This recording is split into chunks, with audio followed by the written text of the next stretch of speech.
욥기 1장 1절에 보면은 이 욥에 대한 설명을 이렇게 했습니다. 그 사람은 온전하고 정직하여 하나님을 경외하며 악에서 떠난 자더라. 참 요 짧은 성경 한 절이지만은 욥이 참 훌륭한 그런 믿음의 사람이구나 하는 것을 알 수가 있습니다. 그래서 8절에 보면 하나님께서는 이 욥을 아주 자랑스럽게 생각했어요. 그래서 아주 그냥 사탄에게도 자랑을 합니다. 내가 내 종 욥을 주의하여 보았느냐? 그와 같이 온전하고 정직하여 하나님을 경외하며 악에서 떠난 자는 세상에 없느니라. 그러니까 이 욥과 같은 이런 사람은 없다. 이렇게 아주 하나님께서 자랑을 하셨습니다. 이때 9절에 보면 사탄은 하나님께 이렇게 말합니다.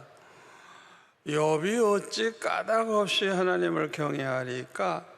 주께서 그와 그의 집과 그의 모든 소유물을 울타리로 두르심 때문이 아니니까. 주께서 그의 손으로 하는 바를 복되게 하사 그의 소유물이 땅에 넘치게 하셨음이니이다. 이제 주의 손을 펴서 그의 모든 소유물을 치소서.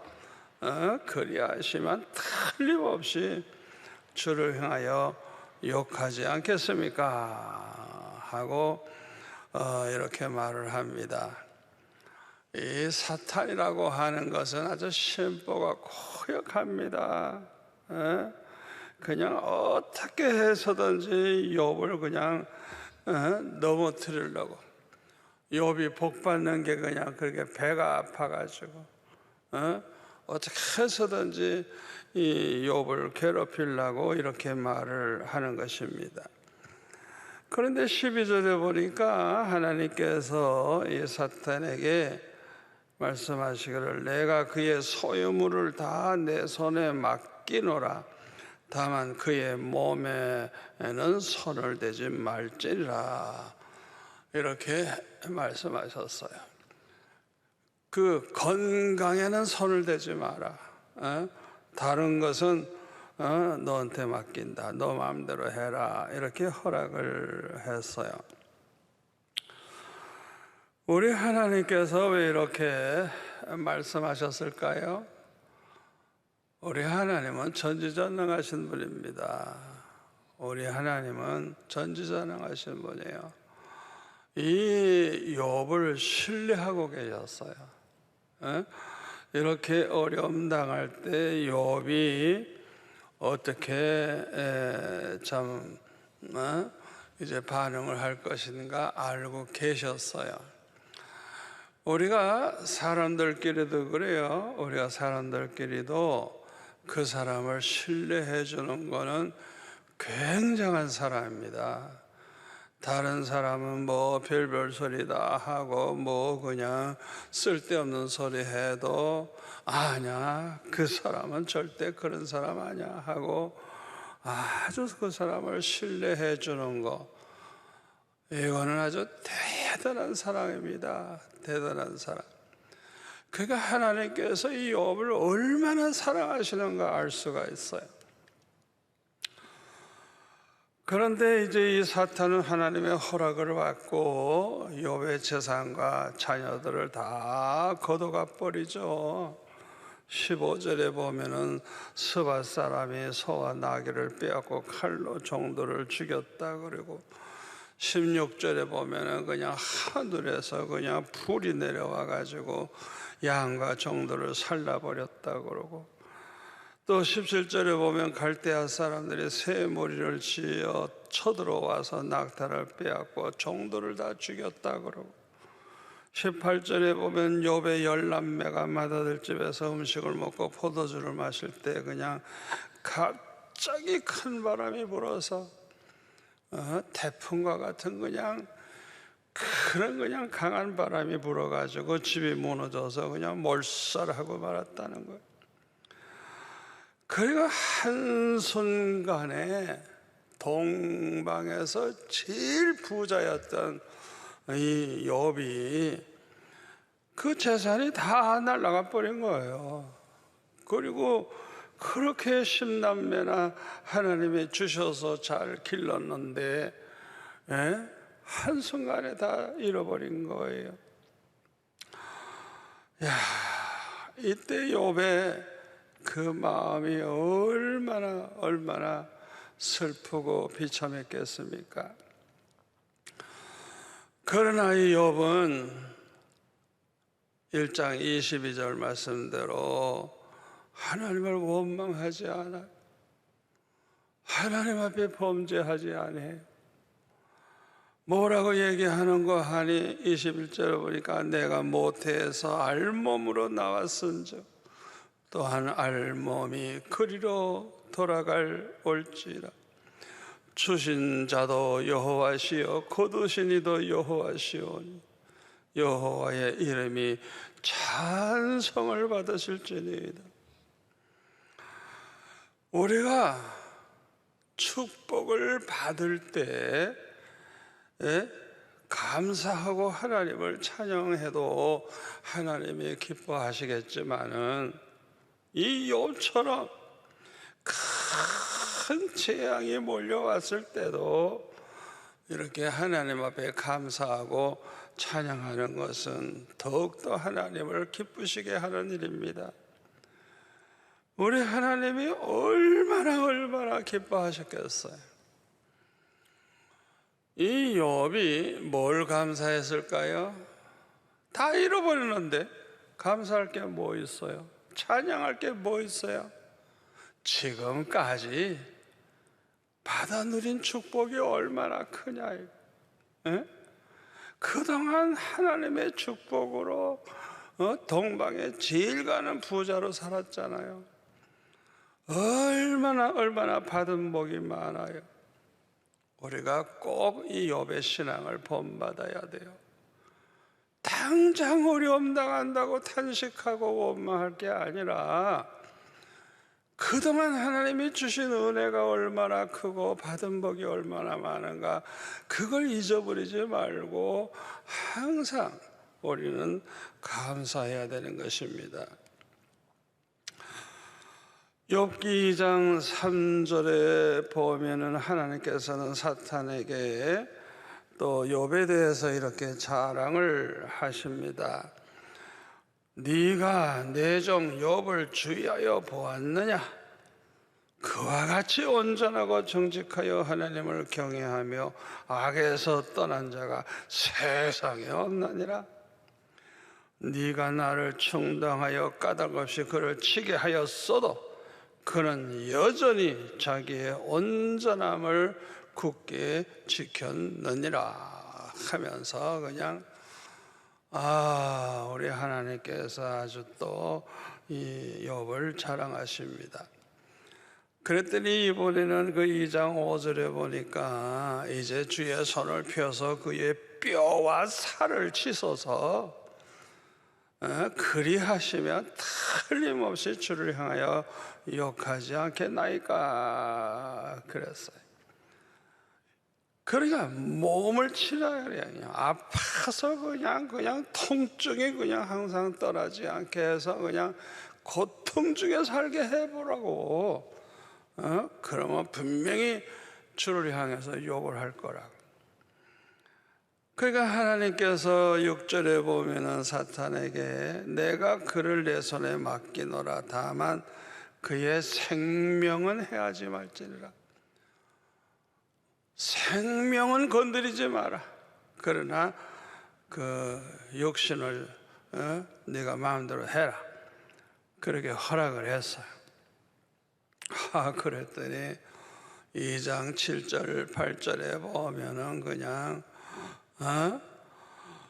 그 발바닥에서 정수리까지 종기가 나가지고 그냥 온 몸이 그냥 얼마나 근질근질하고 괴로운지 제 가운데 앉아가지고 질그릇 깨진 거 하나 주워다가 그걸로 긁고 있었다 이거예요. 예? 그러니까 그 온몸이 그렇게 되었으니까 뭐 손톱으로 하면 손톱이 당연하지 못하니까 이렇게 질그릇 쪼가리를 가지고 몸을 긁고 있었어요.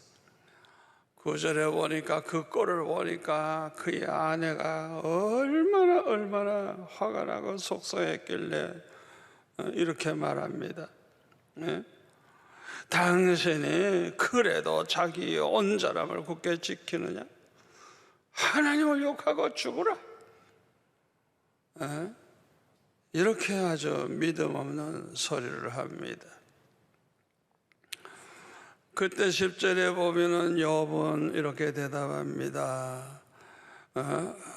그대의 말이 그 어리석은 여자의 말과 같도다.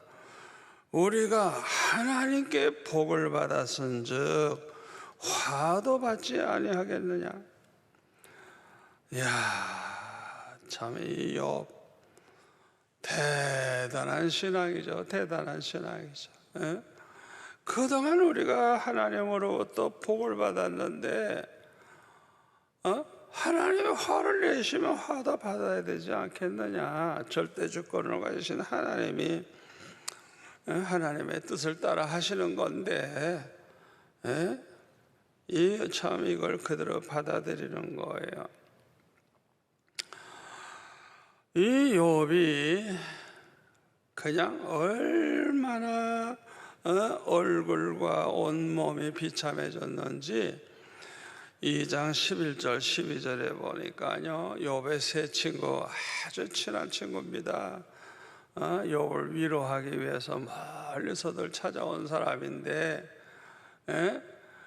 그 욥을 위문하러 왔는데 그 욥을 알아보지 못할 정도로 됐어. 그러니까 얼마나 비참하게 모습이 변했는가를 이제 알 수가 있습니다.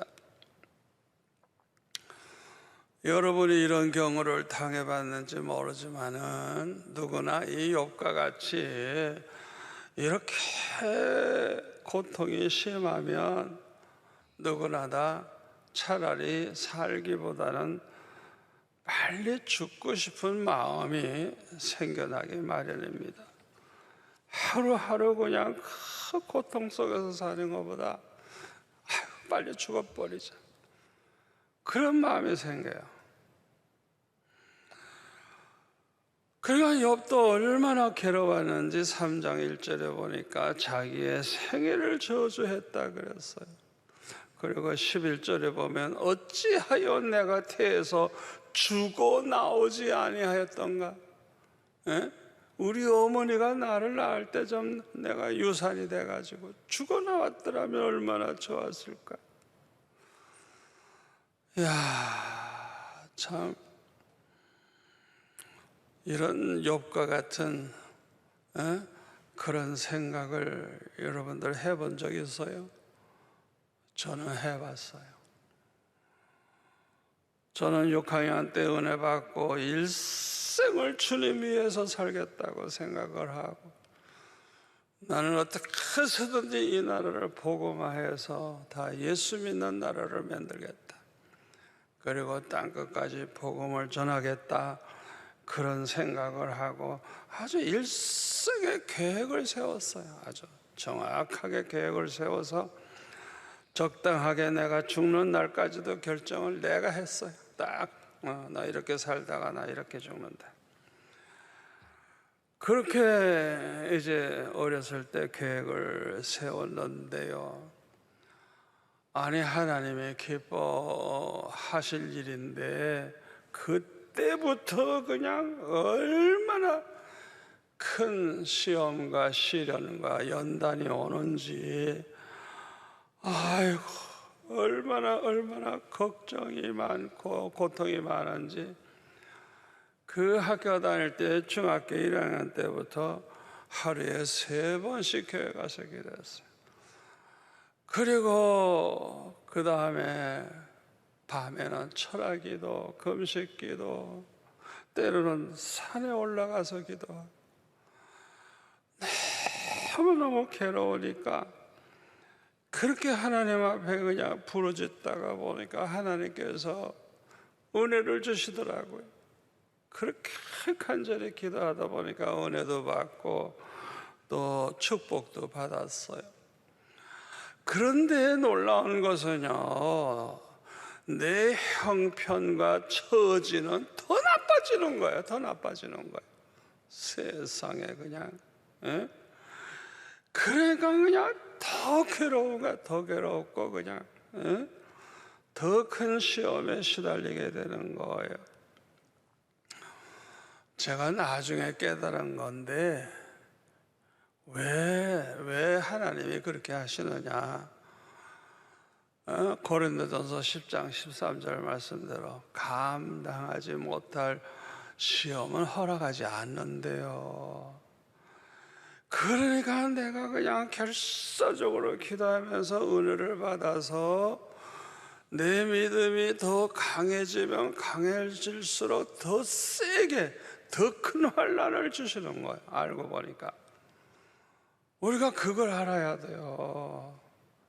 그래서 여러분이 너무너무 큰 어려움을 당할 때 절망하지 마세요. 하나님 앞에 이렇게 기도하세요. 주님, 도대체 내 믿음이 얼마나 좋길래 이렇게 나에게 큰 시험을 주십니까? 그렇게 기도하세요. 절대로 감당치 못할 시험은 허락 안 해요. 어떤 시험이 와도 반드시 피할 길을 주시고요, 해결할 수 있게 해주세요. 그런데 나는 그 당시에 그걸 모르고 있으니까 얼마나 괴로운지. 아니, 나같이 그렇게 기도 많이 하는 사람은 좀 응답이 돼가지고 그냥 다 그냥 모든 형편과 처지가 좋아지면 좋겠는데 더 나빠지는 거예요. 더 나빠지는 거예요. 그러니까 결국에는요, 그 고통이 너무 커서 차라리 죽으면 좋겠다. 이 세상은 고생을 끝내고 우리 주님 계신 낙원에 가서 주님 만나면 좋겠다. 그런 생각을 하게 됐어요. 그 어렸을 때지만은 예수 믿어 구원받아 하나님의 자녀가 된 사람들은 고생 많은 이 세상에서 오래 살 필요가 없어요. 그냥 전 빨리 죽을수록 오히려 축복이야. 왜? 세상에서 살아봤자 고생인데 구원받은 자니까 죽으면 낙원에 가서 얼마나 좋아요. 얼마나 좋아요. 그 확신이 오더라고요. 하하, 그렇구나. 빨리 죽는 게 축복이구나. 그래가지고 어떻게 해서든지 죽으려고 애를 써봤는데 자살은 할 수가 없잖아요. 왜? 우리 생명은 하나님의 것이니까 내 생명을 내 맘대로 하면 안 되죠. 그래서 할 수 없이 금식기도 하다 죽으면 되겠다. 그건 자살이 아니니까. 그래서 고등학교 2학년 여름방학 때 방학 되자마자 금식기도를 이제 시작을 했어요. 그때는 하도 못 먹어서 제가 몸이 아주 날씬했어요. 몇 킬로 되지도 않았어요. 아마 제가 결혼할 때도 아마 50 몇 킬로, 60킬로도 안 될 거야. 얼마나 빼빼한지 그냥 꼴 모양이 안 좋아요. 너무 말라가지고. 근데 그 당시에도 역시 그렇게 배가 늘 고팠는데 아이고 굶고 기도하니 세상에 얼마나 배가 고픈지 그냥 하루 지나도 안 죽고 이틀 지나도 안 죽고 사흘이 됐는데도 안 죽어. 야, 이거 큰일 났다. 배고파 죽겠는데 빨리 죽었으면 좋겠는데. 가만히 생각해보니까 예수님도 모세도 40일 금식 기도에도 안 들어가셨어. 아이고 주여, 여름방학은 30일밖에 안 되는데 40일이나 돼도 안 죽으면 나는 그냥 뭐 뼈만 남아가지고 그냥 그 고통이 얼마나 크겠어요. 가만히 생각해보니까 난 도저히 난 그렇게 살고 싶지 않아. 그래가지고 사흘째 밤이 됐어요. 이제 한밤중인데 내가 오늘 밤은 절대 내가 그냥 넘기지 않는다. 난 오늘 밤을 꼭 죽는다. 그래가지고 죽을 생각을 하고 그냥 무릎을 꿇고 앉아서 두 주먹을 쥐고 그냥 있는 힘을 다 해서 그냥 하나님 앞에 난 살기 싫다고 날 좀 불러가달라.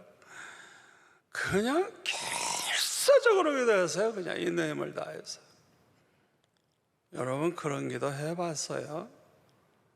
반드시 이상한 놀라운 역사가 일어납니다. 이야, 그렇게 그냥 아예 몸부림치며 죽기 위해서 이제 기도할 때 주님이 내 앞에 찾아오셨더라고요. 형상은 보이지 않지만 아주 가까이 찾아오셨어. 너는 이미 죽었느니라. 나를 위해서 살아줄 수 없겠니? 나를 위해 살아줄 수 없게. 나를 위해 살아줄 수 없게. 나는 이 고생 많은 세상 살기 싫어서 빨리 죽을 생각인데 나를 위해 살아줄 수 없겠느냐. 주님이 그렇게 3번이나 이제 말씀하셨어요. 이렇게 뜻밖의 체험을 하게 되니까 이 성경에서나 볼 수 있는 일이 나에게 이루어지니까 어떻게 보면은 막 기쁘기도 하고 흥분이 되기도 하고 얼마나 신기합니까? 주님이 가까이 오셔서 말씀을 하시니까. 성경에 보면 모세에게도 주님이 찾아오셔서 모세야 모세야 내 발의 신을 벗어라 분명히 말씀하셨어요. 사무엘에게도 사무엘아 사무엘아 몇 번씩 부르시고 엘리 제사장 가정에 될 일을 미리 다 말씀해 주셨어요. 사울과 같은 사람도 다메섹 도상에서 우리 주님이 나타나셔가지고 사울아 사울아 왜 네가 나를 핍박하느냐. 주여 누구십니까? 네가 핍박하는 예수다 하면서 그 사울에 대해서 앞으로 하나님이 어떻게 하시겠다는 걸 자세하게 말씀하시는 걸 볼 수가 있어요. 주님께서 저에게 이렇게 말씀하기 이제 시작을 했는데 평생 제가 그 복을 받고 있어요. 주님이 때때로 오셔서 말씀을 해주세요. 얼마나 감사한지. 주님이 나보고 너는 이미 죽었다. 나를 위해 살아줄 수 없겠니? 그냥 그렇게 3번이나 간절히 말씀하시니까 더 이상 고집을 피울 수가 없었어요. 자, 이런 놀라운 체험을 했으면 그 다음 날부터는 그냥 뭐 놀라운 일이 막 벌어져야 되지 않겠어요? 아이고, 내 형편과 처지는 좋아지기는 그냥 더 나빠져. 그냥 더 나빠져. 그래서 제가 한 번은 이런 기도했습니다. 주님, 자꾸 이렇게 하시면 정말 내가 금식 기도하다 죽을랍니다. 하나님 앞에 그냥 땡깡을 부린 거죠. 그냥 어? 왜 자꾸 이렇게 나를 괴롭히시느냐 이거. 정말 그러신다면 나는 아주 그냥 진짜 금식회다도 죽을란다. 뭐 내가 그냥 감정 따라서 그렇게 한 거 아니에요. 정말 죽고 싶어요. 그냥 정말. 야, 그렇게까지 기도했는데도 내 형편과 처지는 계속 나빠지기만 했어요. 그래가지고 대학교 4년 동안 고생을 찍싸게 하고 졸업식을 이제 마치고 교회 가서 엎드려 기도하면서 하나님 앞에 따졌습니다. 도대체 나는 이게 뭡니까? 4년 동안 공부도 못하고 미팅도 못 해보고 도대체 이게 뭡니까? 하면서 막 그냥 따지니까 그때 주님께서 말씀하시기를 내가 너를 그렇게 묶어놓지 아니했다면 네가 목사가 될 것 같으냐? 야, 나는 우리나라를 복음화하겠다는 목사고 땅끝까지 복음 전하겠다는 그런 목사인데 그런 목사가 그저 지 하고 싶은 대로 다 하고 먹고 싶은 대로 먹고 놀고 싶은 대로 놀고 그렇게 보내가지고 어떻게 그런 목사가 되겠느냐 이게. 그래가 내가 너를 묶어놨다는 거야. 꼼짝 못하도록 쓸데없는 소리 쓸데없는 짓 못하도록. 시간은 갈수록 더 없고 돈도 없고 여유가 전혀 없는 거예요. 알고 보니까 주님이 일부러 그렇게 하신 거예요. 갈수록 더 세게 더 세게. 왜? 내가 얼마나 간절히 기도해요. 그러니까 더 큰 은혜 받고 더 큰 은혜 받고 은혜는 받고 축복은 받는데 형편과 처지는 더 나빠지고 더 나빠지고. 알고 보니까 내 믿음만큼 더 세게 나를 그냥 묶어 놓으신 거예요. 이야, 주님의 음성을 듣는 순간에 중고등대학교 10년 동안의 그 많은 시험과 고난이 다 하나님의 계획 속에서 이루어진 하나님의 뜻이요, 나를 하나님이 원하시는 그런 목사 만들기 위해서 하나님이 나에게 특별히 축복으로 그렇게 주신 것이구나, 그걸 깨닫게 되니까 얼마나 기쁘고 감사한지 마음의 평강이 넘치게 찾아왔어. 저는 지나간 그 10년 동안 그런 생활은 또다시 아예 하고 싶지 않았어요. 그렇게 살려면 차라리 죽는 게 낫다 생각했는데 그 모든 것이 알고 보니까 하나님의 축복이었다는 걸, 그게 축복이었다는 걸 깨닫으니까 얼마나 감사한지. 그래서 제가 마음속에 이런 생각을 했어요. 그렇게 하시려면 좀 더 세게 날 좀 묶어 놓으시지. 좀 더 세게. 그랬으면 내가 더 세게 기도하고 더 큰 은혜 받고 더 큰 능력을 체험하지 아니했을까, 그런 생각을 했습니다. 하나님께서 택한 받은 자에게 주시는 고난과 시험은요, 모두 다 하나님의 뜻이 있고 하나님의 비밀이 있다는 걸 우리가 알아야 돼요. 그리고 그 고난과 시험이 축복이 된다는 걸 깨달아야 돼요. 제가 그 고난 속에서 살아보니까 그게 다 축복이었어요. 알고 보니까. 우리가 주의할 것이 있어요. 다른 사람의 문제를 찾으려 하지 말고 자신의 문제를 뭔지 생각해 봐야 한다는 거예요. 회개는 자기 자신부터 하는 거예요. 자기 자신부터. 자꾸 다른 사람을 보고 이러고 저러고 말하면 안 돼요. 내가 문제다 이게. 내가 하나님 앞에 바르게 살았냐 이게. 자신부터 생각해야 돼요.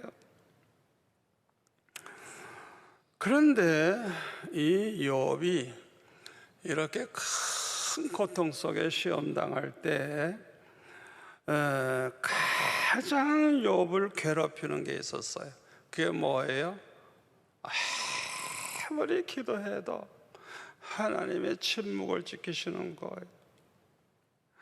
차라리 책망이라도 해주시면 그냥 내가 잘못했구나 하고 회개하고 문제를 해결할 수도 있고 그 고난을 해결할 수도 있고 잘 참을 수도 있는데 도무지 말씀을 안 하는 거예요. 그러니까 아무리 기도해도 침묵을 지키시니까 친구들이 찾아와서 아무리 위로의 말을 해줘도 위로가 안 돼. 아무리 좋은 설교 그냥 해줘도 오히려 욥의 마음은 고통만 심해졌어요. 특히 친구들이 말하기를 어찌 죄 없이 그렇게 고난당하겠느냐, 이런 소리를 해가지고 그냥 욥의 그 가슴을 그냥 칼로 도려내듯이 그냥 그 고통을 주는 말을 하고, 욥은 얼마나 고민했겠어요. 나에게 왜 이런 고난이 올까? 내 죄가 뭘까? 그거 알기 위해서 얼마나 몸부림쳤을 거 아닙니까? 그런데도 하나님은 계속 침묵을 지키신 거예요. 그 괴로움이 얼마나 크겠습니까? 저는 다행스럽게도 그렇게 이제 목회를 이제 수용 높게 하면서 어려운 문제가 생기면 하나님 앞에 기도해요. 그러면 어떤 때는 아예 그냥 그날 밤으로 말씀을 하세요. 어떤 때는 기도 시작하자마자 책망을 하세요.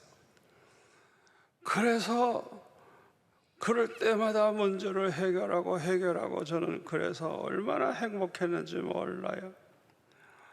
그런데 이 욥에게는 한마디도 안 하시니까 얼마나 괴로웠겠어요. 여러분, 불택자들에게는 하나님이 침묵하십니다.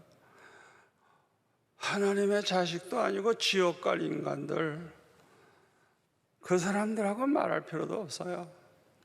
두 번째로, 하나님의 음성을 들을 수 있는 이 귀가 있어야 듣지, 귀가 없는 사람은 하나님이 아무리 여러 가지 방법으로 사인을 주고 말씀해도 그걸 못 들어요. 그러니까 하나님이 이렇게 침묵을 계속 하시고 말씀을 안 하시고 말씀해도 듣지 못한다면 이건 정말 이건 고민스러운 거예요. 이건 불택자에게 쉬워요. 그러나 택함 받은 자에게는 그렇지 않아요.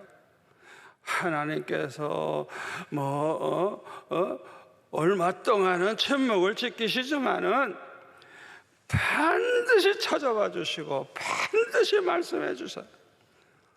택함 받은 자와 택함 받지 못한 자의 차이가 그거예요. 욥기 38장에 이제 보면은 하나님께서 폭풍 가운데서 욥에게 말씀하여 이르시기를, 무지한 말로 생각을 어둡게 하는 자가 누구냐? 너는 대장부처럼 허리를 묶고 내가 네게 묻는 것을 대답할지니라. 내가 땅에 기초를 놓을 때에 내가 어디 있었느냐? 내가 깨달아 알았거든 말할지니라. 하나님께서 말씀하기 시작하시는데, 이야, 책망하시는 말씀을 그냥 얼마나 길게 하시는지 몰라. 그냥 그동안에 그냥 이 욥이 친구들과 그냥 별별 소리 다 했는데 하나님께서 책망을 하신 것입니다. 그러나 욥은요, 비록 책망하는 음성을 들었지만은 그냥 하나님께서 침묵을 깨시고 말씀하기 시작하니까 얼마나 기쁘고 좋았겠어요. 하나님이 책망하실 때 너무너무 감사했을 거예요. 그뿐만 아니라 많은 걸 깨달았을 거예요. 그래서 욥기 40장 4절에 보면은 보소서 나는 비천하오니 무엇이라 주께 대답하리까 손으로 내 입을 가릴 뿐이로소이다. 내가 한 번 말하여 싸운즉 다시는 더 대답하지 아니하겠나이다 하면서 이렇게 잘못을 고백하죠. 그리고 욥기 42장 1절에 보면은 또 욥이 하나님께 대답하기를 주께서는 못하실 일이 없사오며 무슨 계획이든지 못 이루실 일이 없는 줄 아오니 무지한 말로 이치를 가리는 자가 누구이니까 나는 깨닫지도 못한 일을 말하였고 자기가 그동안 한 소리가 얼마나 헛소리 했냐 이거야. 깨닫지도 못한 일을 말하였고 스스로 알 수도 없고 헤아리기도 어려운 일을 말하였나이다. 자기가 이렇게 쓸데없는 말을 했다는 거 회개하는 거예요. 내가 말하겠사오니 주는 들으시고 내가 주께 묻겠사오니 주여 내게 알가하옵소서. 내가 주께 대하여 귀로 듣기만 하였사오나 이제는 눈으로 주를 배움나이다. 회개하면서 이 5절에 보면은 그동안에 주님에 대해서 들은 말이 많이 있어요. 많이 있어요. 사람들 통해서도 듣고 뭐 이렇게 많이 들었는데 이제는 눈으로 뵙는다. 눈으로. 그러니까 이제는 하나님의 말씀을 그렇게 아주 그냥 구체적으로 들으면서 그냥 아예 내가 주님과 함께 있는 것 같고 주님이 내 앞에 보이는 것 같고 그냥 완전히 그냥 이렇게 놀라운 체험 속에 있게 된 것이죠. 요한일서 1장 1절에 보면 태초부터 있는 생명의 말씀에 관하여는 우리가 들은 바요 눈으로 본 바요 자세히 보고 우리의 손으로 만진 바라. 예수님의 제자 사도 요한이 3년 동안 주님과 지나면서 자기가 그렇게 그동안에 하나님의 말씀, 주님의 말씀을 들으면서 자기가 체험한 걸 이렇게 표현하고 있어요. 다 들은 바요, 눈으로 본 바요, 자세히 보고 우리 손으로 만진 바라.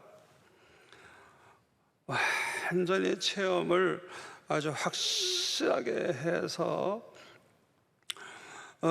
이렇게 의심할 바가 없다는 걸 말하고 있죠. 우리가 주님의 음성을 들으면 들을수록 더욱더 주님을 알게 돼요. 그뿐만 아니라 하나님의 사랑을 알게 되고 하나님의 뜻을 알게 돼요. 그래서 이렇게 주의 음성을 들으면 들을수록 얼마나 행복한지를 말할 수가 없어요. 우리가 이런 축복을 받으면서 살아야 돼요.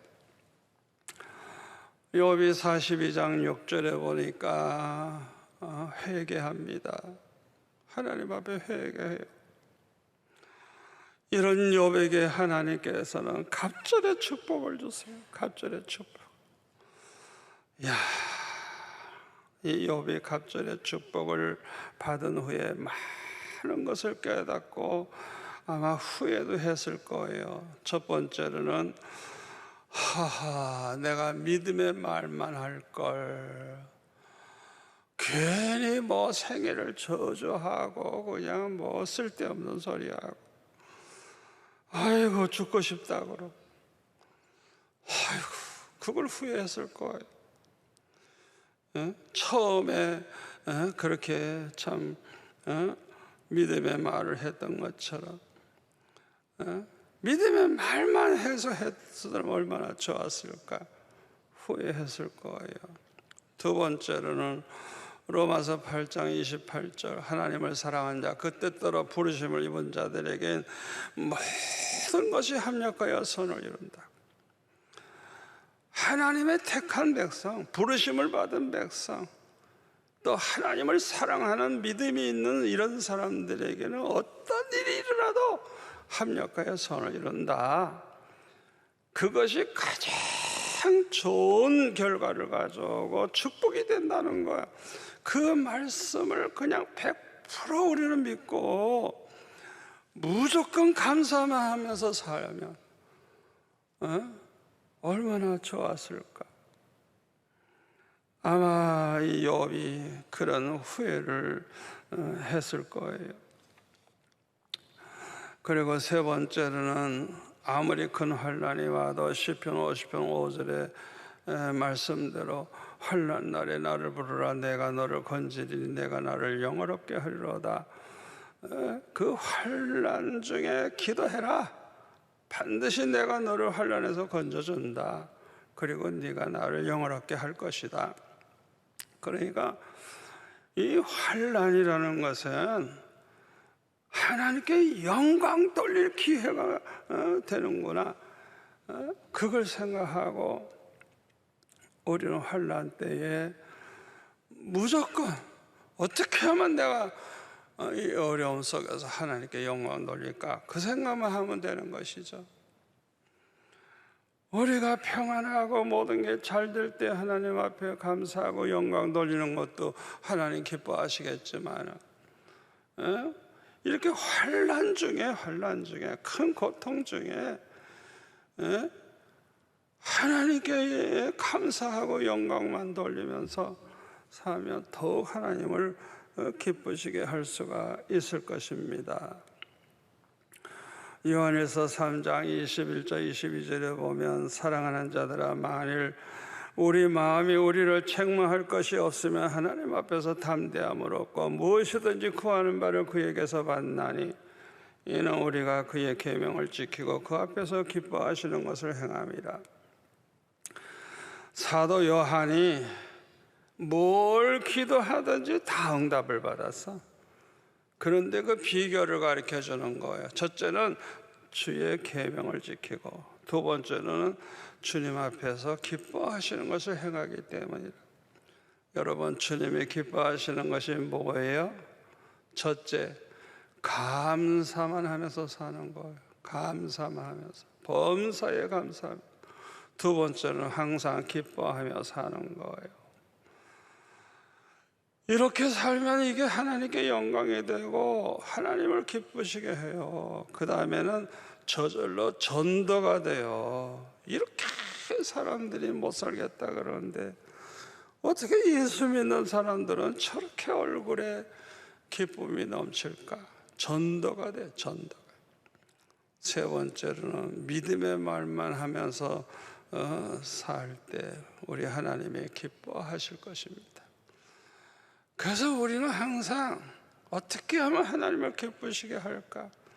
이 세 가지를 머릿속에 딱 집어넣고 무조건 감사만 하자, 항상 기뻐하자, 믿음의 말만 하자, 이대로 사시면 우리 하나님이 얼마나 기뻐하시겠어요?